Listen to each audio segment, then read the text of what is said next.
जनता दल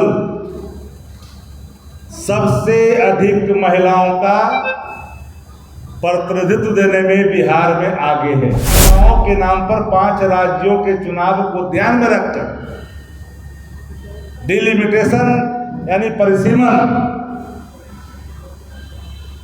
को ध्यान ला करके उसके आड़ में महिला बिल ला करके क्षेत्रीय संतुलन बिगाड़ने की नापाक कोशिश करना चाहते हैं।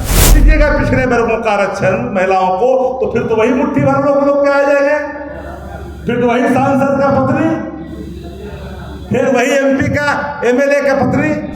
वर्षों में अंतिम अगर कोई महिला केंद्रीय मंत्री के रूप में रहे तो कांति देवी रहे, कांति सिंह रहे। तो बताया भारतीय जनता पार्टी जदयू के लोग एकाक सांसद एकाक मंत्री केंद्र बनाए हैं अटल जी से लेकर के आज तक। मेरी चुनौती है, बताए तो बनाए हैं क्या? अंतिम महिला मुख्यमंत्री भी राजद ने दिया, वो श्रीमती राबड़ी देवी जी की रूप, और महिला सशक्तिकरण की बात करते हो। इस शक्ति वंदन अधिनियम जो बिल संसद भवन में पास होना था, पास नहीं हुआ है। 5 राज्यों में चुनाव है और उन तमाम जगहों पर भारतीय जनता पार्टी के नेताओं ने यह कहा है कि विपक्ष महिला विरोधी है, जिसके बाद आज राष्ट्रीय जनता दल ने प्रेस कॉन्फ्रेंस करके इस पूरे मामले पर भारतीय जनता पार्टी के ऊपर जोरदार निशाना साधा और कहा है कि लोकसभा का चुनाव हो या विधानसभा का चुनाव हो, राष्ट्रीय जनता दल ने सबसे ज़्यादा महिलाओं को प्रतिनिधित्व दिया है। हमारी मांग ये है कि जो महिला बिल आप ला रहे हैं तो उसमें सिर्फ सांसदों के पति, उन्हीं के घर के लोग ना बल्कि गांव के भी लोग जो है वो इसमें प्रतिनिधित्व कर सके, इसलिए हम आरक्षण में आरक्षण की मांग करते हैं। इसलिए मैं आपका शुक्रगुजार भी हूँ। यूँ तो प्रतिदिन आप लोगों से मिलना जुलना होता ही रहता है, लेकिन आज खास दिन है। प्रधानमंत्री जी के बयान सामने खुल करके आए 5 राज्यों के संदर्भ में महिलाओं का, और दूसरी तरफ भारतीय जनता पार्टी पूरी एनडीए आज आक्रोश मार्च के नाम पर जो दिखावा करने की कोशिश की, वह भी आपके सामने है। एनडीए में फूट दिखा, वह भी दिखाया सामने आपका है। कुलैसी सिंह रूस के चले गए, यह भी आपके सामने है। कोऑर्डिनेशन का अभाव दिखा, जिनका बहनों को बुलाया गया बैठक के नाम पर आक्रोश मार्च में, कोई तेजस्वी जी के नारे लगा रहे थे, कोई कह रहा था कि नीतीश जी को पुनः मुख्यमंत्री बनाने के लिए आए, कोई बड़ा बैठक के लिए आया है। लेकिन ये जरूरत कैसे आ रही? जिस बिल को, जिस महिला आरक्षण बिल को पूरे विपक्ष ने मिलकर करके लोकसभा और राज्यसभा 2023 में पारित कर दिया, पास हो गया, उसकी अधिसूचना जारी 16 तारीख को हुआ। राष्ट्रपति की मंजूरी मिलने के बाद भी वो ठंडे बस्ते में था। तो महिला के प्रति प्रेम कितना है भारतीय जनता पार्टी का, यह दिखाने के बताने की जरूरत नहीं है। राष्ट्रीय जनता दल सबसे अधिक महिलाओं का प्रतिनिधित्व देने में बिहार में आगे है। चाहे लोकसभा का सवाल हो, विधानसभा का सवाल हो, विधान परिषद का सवाल हो, आज भी 41 हमारे आंकड़े हैं प्रतिशत के रूप में। 17% हम लोगों ने 2025 के चुनाव में टिकट देकर के साबित किया। कितना दिया भारतीय जनता पार्टी? जितने सीटों पर लड़ाई है लोकसभा में, विधानसभा में, जरा प्रतिनिधित्व का जरा आंकड़ा निकाल करके सार्वजनिक करें। महिलाओं के प्रति प्रेम का, सहभागिता का अपना जारी करें प्रेस। मेरी चुनौती है भारतीय जनता पार्टी से सीधे तौर पर। महिला विरोधी जिनके आचरण रहे हैं मणिपुर में, महिला विरोधी आचरण इनके पहलवानों के मामले में निकला, महिला विरोधी आचरण इनका उत्तर प्रदेश में निकला, और उसके बावजूद भी महिलाओं के नाम पर 5 राज्यों के चुनाव को ध्यान में रखकर डिलिमिटेशन यानी परिसीमन को ध्यान ला करके उसके आड़ में महिला बिल ला करके क्षेत्रीय संतुलन बिगाड़ने की नापाक कोशिश करना चाहते थे। उत्तर भारत में और दक्षिण भारत में ये झगड़ा लगवाना चाहते थे, टुकड़े टुकड़े गैंग में बदलना चाहते थे। विपक्ष सत्ता प्रतिष्ठान का वो दर्पण होता है जिसे हर चीजों को ख्याल करना पड़ता है देश हित में। संविधान को बदलने की नापाक कोशिश को पूरे विपक्ष ने समझा कि जब महिला आरक्षण जब पास हो गया है तो फिर से महिला आरक्षण नारी बंधन अधिनियम लाने की जरूरत कैसे आज पड़ी। जो हमारे वर्तमान में लोकसभा की जो स्थिति है उसमें आपको देने में क्या दिक्कत हो रही थी कि 5 राज्य को चुनाव में ध्यान में रखकर आनन फानन में लाया गया निर्णय क्या था। और आज आप सभी पत्रकार साथी इस बात के गवाह हैं कि कारगिल चौक पर नियम के विरुद्ध सत्ता पक्ष के लोगों ने आने जाने वाले लोगों को तकलीफें दी है, दर्द दी है और वहां पर अपना एहसास कराया है कि बिहार में सत्ता भाजपा की है। बीच सड़क पर जिस तरह से आपने किया, मंच लगाया, आप में कोऑर्डिनेशन नहीं दिखा, लेसी सिंह भाग गए घुस करके, जीविका दीदियों को आपने बुलाया।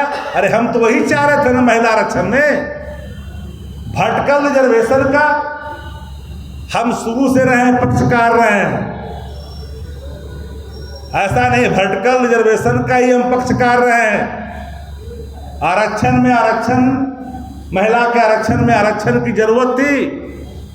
हम देते हैं, दलितों को आरक्षण दे रहे हैं, हम दे रहे हैं एससी एसटी को, दोनों को दे रहे हैं, एसटी को भी दे रहे हैं, लेकिन आप जातियों को जोड़ते जा रहे हैं उसमें।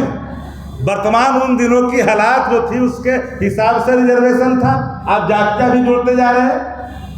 तो भैया ईबीसी का अगर नहीं दीजिएगा पिछड़े वर्गों का आरक्षण महिलाओं को, तो फिर तो वही मुट्ठी भर लोग क्या आ जाएंगे, फिर तो वही सांसद का पत्नी, फिर वही एमपी का एमएलए का पत्नी। तो फिर वो अंतिम पंक्ति के लोग, जो गांव के अंतिम पंक्ति के लोग हैं, जिसके लिए लगातार हम वकालत हम लोग करते रहे, उसको अवसर कैसे मिलेगा? जो हाशिए पर है, जो मुख्यधारा में नहीं जुड़ पाई हैं, उनको रिजर्वेशन कैसे मिलेगा?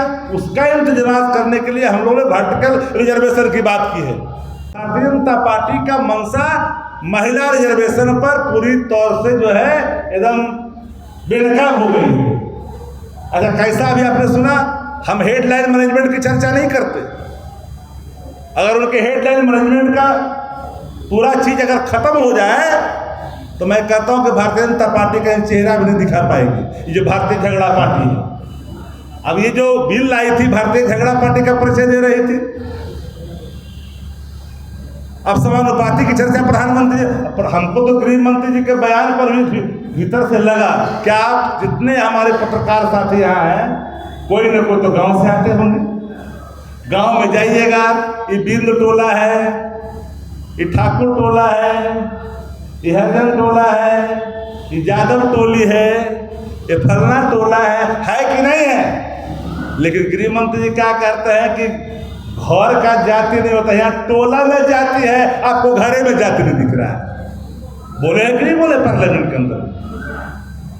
असल बात है कि गांव गवई की जो स्थिति है उसका आकलन इन लोग के पास नहीं है।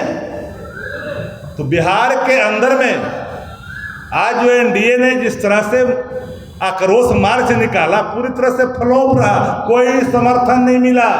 मैनेजमेंट का जितना ही कर लें खेला, लेकिन कोई सपोर्ट नहीं मिला। अगर दिल पर हाथ रख के कहिएगा, एक पत्रकार साथी जा करके पूछ लीजिए कोने में, वो बोलेगा कि एकदम फेले फेल है। महिलाओं ने नहीं दिया, आपने बुलाया, जीविका दीदियों को बुलाया कि नहीं बुलाया?